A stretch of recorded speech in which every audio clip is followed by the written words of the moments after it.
Welcome to North Borneo, a place where culture meets nature. In this video, we will explore 5 villages in the remote areas of the Malinao Regency, North Borneo, each with their own uniqueness but also challenges, and how together we are navigating through each and one of them. These 5 villages are home to the indigenous people and local communities, or IPLC for short, of the Malinao and Tubu watershed. Until a few decades ago, the IPLC of the area were semi-nomadic, which brought a lot of challenges in our modern world. One of which we will explore in the village of Tanjung Nanga, with a population of almost 1,000 people, the closest out of the 5 villages to the city of Malinao, just a 2-hour drive. Here, we see problems regarding village borders due to their previously semi-nomadic way of living.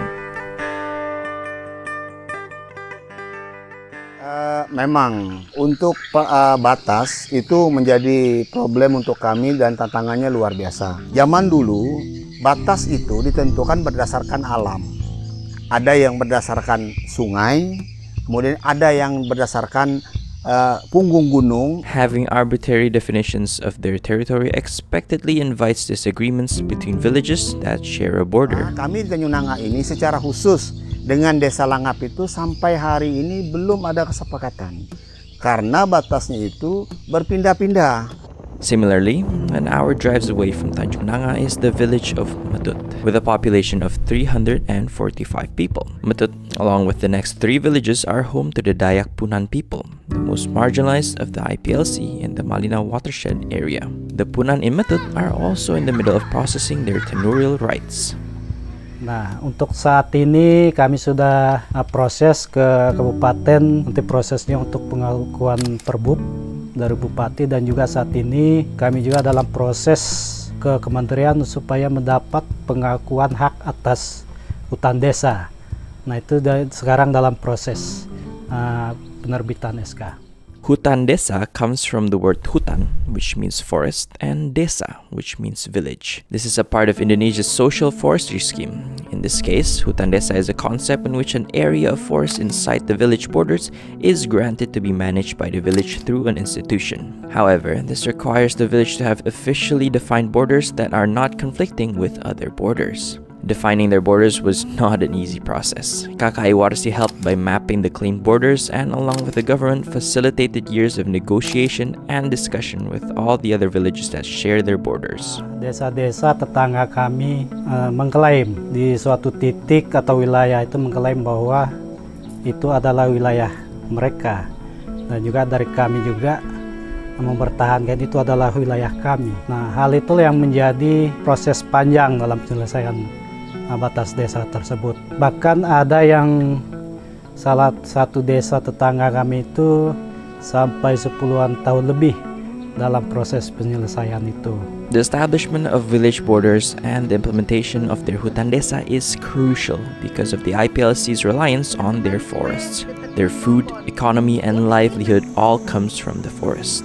Having their own hutan desa will also provide many benefits, as we will discuss in the other villages. Other than that, without their borders being clearly defined, they won't have any legal rights and power to defend themselves from people who want to steal their rightful land and natural resources, especially if large companies start abusing their power, such as the threat of this coal mine company right next to Tanjung Nanga, or people who wrongfully take their natural resources. Untuk saat ini, kami hanya bisa melakukan aturan itu secara lisan, hanya melarang secara lisan, tetapi yang menjadi ancaman ini adalah orang-orang luar yang mengincar potensi hutan kami. Nah, disitulah yang menjadi kelemahan kami.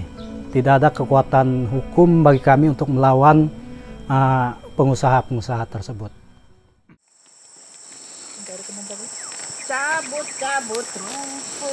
In the meantime, however, collaborating with KKI Warsi, housewives of the village have slowly managed to develop a habit of farming. Because they were formerly semi-nomadic, farming practices have never been developed among the IPLCs. Sayur mayur orang di sini ya hanya ikan, daging, ada juga sawi, bayam, itu aja. Yang setahunya orang tua kita sering bawa kita makan tuh cuma daging, ikan, itu ikan sungai.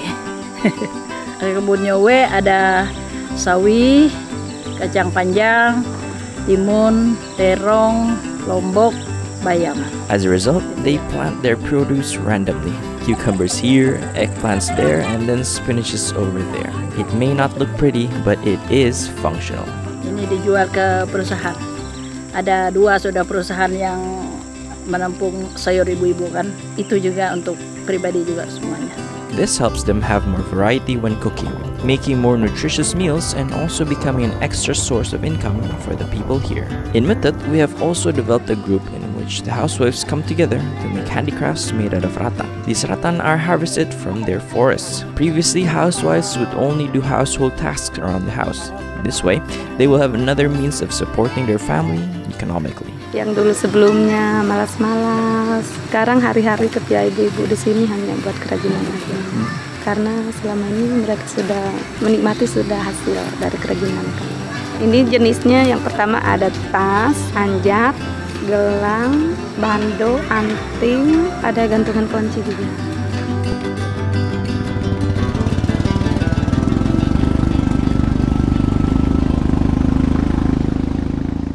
To reach the next village, we need to travel by water. Connected by a series of rivers, the locals here rely on their katinting. The local name for these boats they use to travel in between villages inaccessible by roads. Traveling for almost 4 hours upstream from Metut, we will arrive at the village of Long Jalan, with a population of just 258 people. Uniquely, due to its remote location, the people of Long Jalan exclusively rely on this as their source of income, agarwood. Kalau masalah gaharu ini memang dibudidayakan masyarakat Desa Long Jalan dari dulunya. Jadi mereka ini masyarakat di sini ini tidak tahu usaha yang lain selain mengambil gaharu di hutan. Itulah harapan satu-satunya orang masyarakat Desa Long Jalan.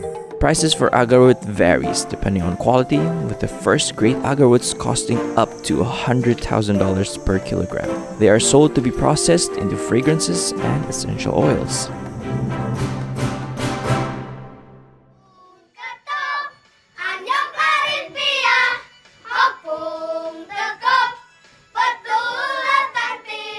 Having completed their border agreements between other villages, Long Jalan has managed to apply and claim part of their forest to be a hutan desa. However, due to the sheer size of their hutan desa, it is relatively easy for foreign people from outside of the village to find and harvest agarwood. Not only that, it is also common for them to harvest agarwood with unsustainable practices, often chopping down the trees instead of only taking what they need. Siapa tahu orang-orang yang masuk, orang-orang di luar, seperti orang-orang dari jauh-jauh sana, pergi di wilayah kita, yang dijaga itu kan takut ngancur hutan kita, takut nimpas-nimpas gaharunya, baik pun dicabut yang kecil-kecil. As a result, the people of Long Jalan retaliate by forming patrol teams that go into the forest for weeks at a time, finding these illegal agarwood harvesters. At the core of the resistance are the housewives of Long Jalan. Kalau mereka itu datang, kalau ketahuan di sini, nah hati saya itu pasti sakit dan tidak mau untuk mengizinkan mereka itu lewat. Kalau mereka itu sudah sampai di sini, kami itu pasti turun tangan semua dari kampung sini untuk mencegah mereka di tepian situ. Historically, Long Jalan enforced a mandatory fee to be paid by outsiders that want to harvest agarwood from their forest. However, due to the aforementioned unsustainable harvesting techniques and the fact that profits will far outweigh the entrance fee, the people of Long Jalan decided to enforce a new rule. Maka kami buat perdes. Di dalam perdes kami memuatkan satu sanksi ketika orang masuk di hutan. Walaupun kami buat harga atau tarifnya tinggi, tetap mereka terima. Nah, tapi kami cara langsung menolak kalau orang luar. The people of Long Jalan are also benefiting from their hutan desa by being able to form a KUPS, which are community-based businesses based on the social forestry program. These groups are supported by the government. Jenis yang dapat kita beri kebantuan ada bantuan berupa keterampilan, kemudian ada prasarana penunjang keterampilan yang kita berikan itu yang dapat kita berikan ke mereka. An example for this is Long Jalan's Agarwood KUPS, formed in early 2022. They have since received training on how to inoculate their agarwood trees. By doing so, they accelerate the oat forming process, cutting down years from when the agarwood is ready to harvest. To further understand the benefits of having a hutan desa, we need to go to our last two villages.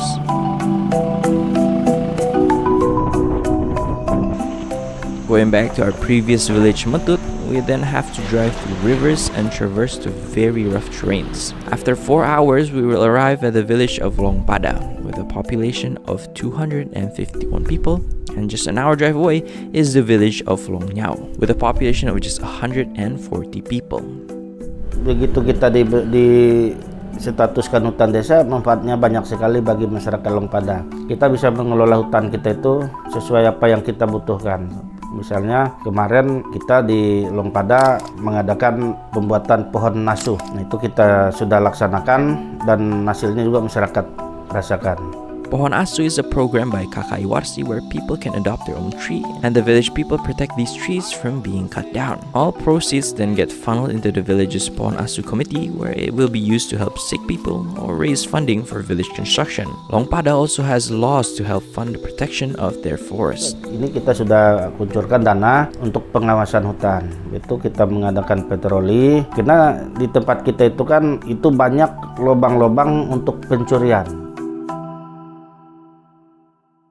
Taking advantage of their ability to create a KUPS, both Longpada and Longnyao have community groups that manage natural resources available to them from their hutan desa. In Longpada, we can find housewives that run ginger farms. The ginger is then processed into a powder and sold into the city. KKI Warsi and the government helps by giving the machines to grind the gingers. In Longnyao, agarwood farming is more advanced compared to Longjalan, with inoculation being done more often, and the inoculants themselves are donated by KKI Warsi. They've also started keeping Trigona bees as a way to produce honey. The local government also helped kickstart this by giving training and introducing the proper ways of beekeeping. Lastly, KKI Warsi has also developed an online-based system for managing village files called PRM-ID. Here, all the information regarding the village is stored in a digital form, abolishing the need for paper archives. Ya, menurut saya PRM ini sangat-sangat bermanfaat bagi saya, bagi kami masyarakat Desa Longnyao. Sebelum kami ada PRM, kami sangat-sangat kesulitan, terutama dalam administrasi, data-data dan lain sebagainya. Misalnya kita ngukur, misalnya seminisasi, kita mau buat seminisasi di sana, jalan desa kita ukur, kelihatan di situ. Itu kegunaannya untuk kita. The amazing part is the collaborative usage of both Longnyao Trigona Honey KUPS with the data they can gather from PRM-ID. Madu yang kami hasilkan karena belum kita jual keluar, untuk kita manfaatkan di desa untuk mencegah stunting, balita, dan kami juga mendapat data-data balita itu dari PRM. Itulah keguna PRM. By using the data in PRM-ID, the people of Longnyao were able to quickly identify how many children were under the age of 5 and where they lived. With this data, they could harvest the right amount of honey and distribute them with ease. Madu kelulut sudah dimanfaatkan untuk diberikan kepada anak-anak sekolah di desa di sekitar hutan tersebut. The local government of the Malinau Regency have also made an MOU agreement with KKI Warsi on PRM-ID and the social forestry program as a model for empowering the people living in the Malinau Regency. An incredible example of collaboration between KKI Warsi, the government, and the people of the village. Thus concludes a glimpse of what KKI Warsi has been doing in North Borneo. A lot of things needs to be done, however we are optimistic that by collaborating and supporting one another, we can create a better place for the thousands of people living in these villages.